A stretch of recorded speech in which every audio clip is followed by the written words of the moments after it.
Reed, gripped by fear and confusion, exclaimed, "Olivia, what is happening? We've been driving for so long, yet neither night nor day changes. Something is terribly wrong." The story begins with young Reed and his father, a hunter. On this particular hunt, Reed accompanied his father. After his father shot a deer, he gave Reed a knife and instructed him to skin it. Reed, terrified, couldn't bring himself to do it. His father, enraged, began shouting at him. The scene cuts, and we now see a grown Reed on his wedding day. The house is filled with joy. After the ceremony, Reed and his wife, Olivia, embark on a long drive, a trip his father had meticulously prepared. He'd even placed an emergency item in the car, a gesture that irritated Reed, perhaps stemming from their strained relationship due to his father's strict demeanor. As they began their journey, Olivia revealed she was pregnant. Excitedly discussing their future child, a car suddenly swerved in front of them. Reed, momentarily distracted, caused a minor collision. Olivia reprimanded him for his carelessness. Shortly after, they arrived at a fork in the road. A sign indicated a fuel station and a store nearby. Olivia suggested taking that route, reasoning that such establishments are usually close to highways. They followed the road, but strangely, there was no other traffic. Upon reaching the store, they found it deserted. An old man sat inside, unresponsive, seemingly asleep or unconscious. Suddenly, an old woman approached. Startled, but regaining their composure, Olivia politely asked to use the washroom. The old woman curtly replied, "Do not make a mess." With her vague directions, they managed to find their way back to the road and continued their journey. As they drove, Reed felt a jolt, as if someone had splashed a bucket of blood on the car. The sensation vanished as quickly as it appeared, and he dismissed it as his imagination. A while later, Olivia turned on the radio. Amidst the music, Reed distinctly heard another voice whispering, "Your wife doesn't love you." He then noticed an old man on the side of the road, whom he assumed was hitchhiking. Olivia, however, warned against picking him up, suspecting he might be dangerous. Tired, Reed asked Olivia to drive. He then experienced another unsettling sensation. It felt as if they were driving in reverse. He tried to ignore it and fell asleep. He awoke to a horrifying sight. Olivia's face had transformed into a grotesque, devilish mask, her eyes burning with malice, as if she were about to devour him. Reed jolted awake, his heart pounding. Ever since they took this road, strange occurrences had plagued him, and him alone. He couldn't understand why. Olivia was still driving, but Reed hadn't checked the fuel gauge. When he finally did, he was shocked to see the tank was nearly empty, an impossibility given how short a time they'd been driving, or so he thought. Olivia echoed his surprise, saying, "I thought we'd only been driving for a few minutes." Reed's mind raced. Something was terribly wrong. A time loop. He realized he'd been reliving the same sequence of events repeatedly, unaware of the repetition. He needed Olivia to believe him. Olivia began to feel dizzy and disoriented. To calm her, Reed started singing. As he reached for something in the back of the car, Olivia screamed, pointing to blood on the windshield. Then, she saw a blooded girl standing in the middle of the road. Terrified, she sped away. "What are you doing?" Reed demanded, bewildered.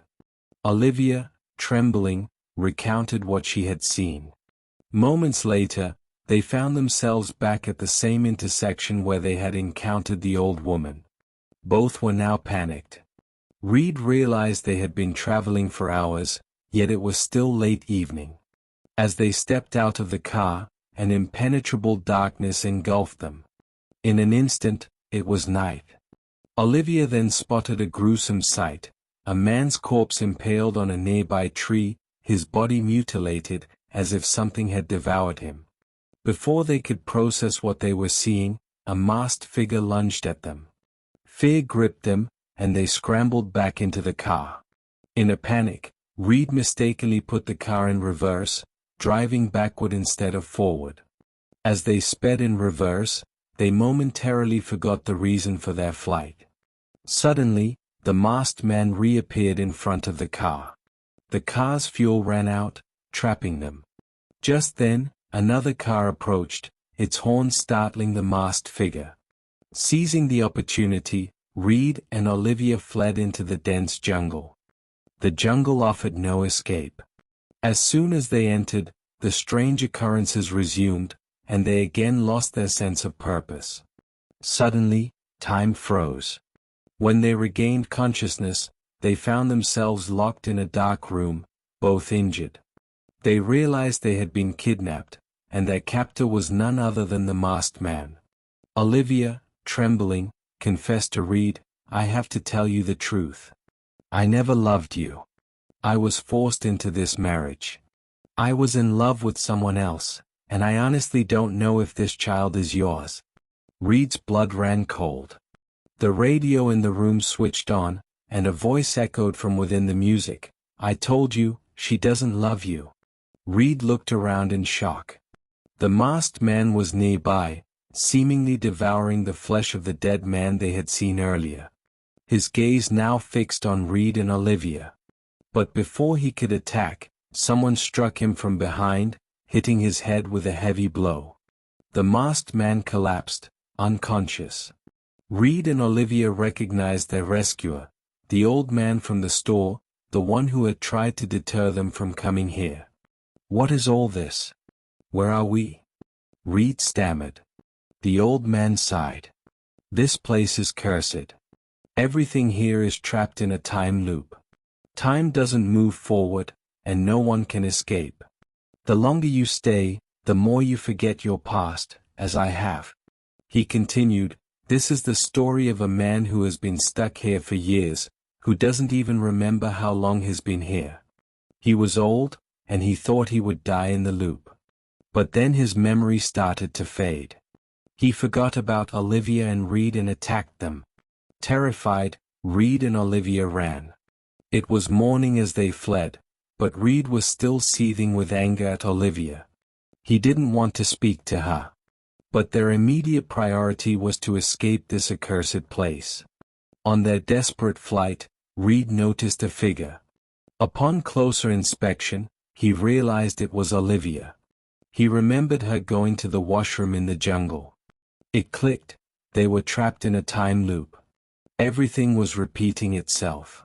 Reed quickly grabbed a rock and startled the old Olivia, driving her away. He now understood that initially, there was no one else scaring him, it was a future version of himself. He then siphoned petrol from his car, anticipating the next loop. He reasoned that if driving backward could reverse time, it might be their way out. But as he started driving in reverse, his memory began to slip again, and he instinctively drove forward. He then witnessed the masked man attacking the new Reed and Olivia entering the loop. He and Olivia startled the masked man with their car horn. Inside the car, Olivia found a knife. Fearing Reed intended to harm her, now knowing the truth of her infidelity, she grabbed the knife and pushed him out of the car. Reed desperately tried to explain that he meant her no harm and that danger lurked outside. Olivia ignored him. As soon as Reed was out of the car, he was attacked. To Olivia's horror, she saw that the masked attacker was none other than a future version of herself, the one who had kidnapped them and consumed human flesh. Olivia's mind snapped. She jumped back into the car, and Reed, having narrowly escaped the attack, joined her. They sped backward, reversing time. Day and night flickered rapidly, as if a light switch was being toggled. They eventually reached the road where their journey had begun. Everything seemed normal, but it was too late. Reed checked his phone to find a flood of messages from family and friends. He realized he'd been trapped in the loop for an immeasurable amount of time. Now, Olivia was dead, and so was their unborn child. His life felt empty. He stepped out of the car and walked down the road from which he had emerged from the terrifying loop. Then, he understood. He recognized this road. This was the same old man who had warned him against coming here in the first place. Suddenly, he saw a little girl in the jungle. Her face bore a striking resemblance to Olivia. He realized she was his daughter, perhaps born to some version of Olivia within the loop, and now she too was trapped. The girl clutched a picture of Reed and Olivia. Reed took the picture, embraced it, and wept. The story ends there.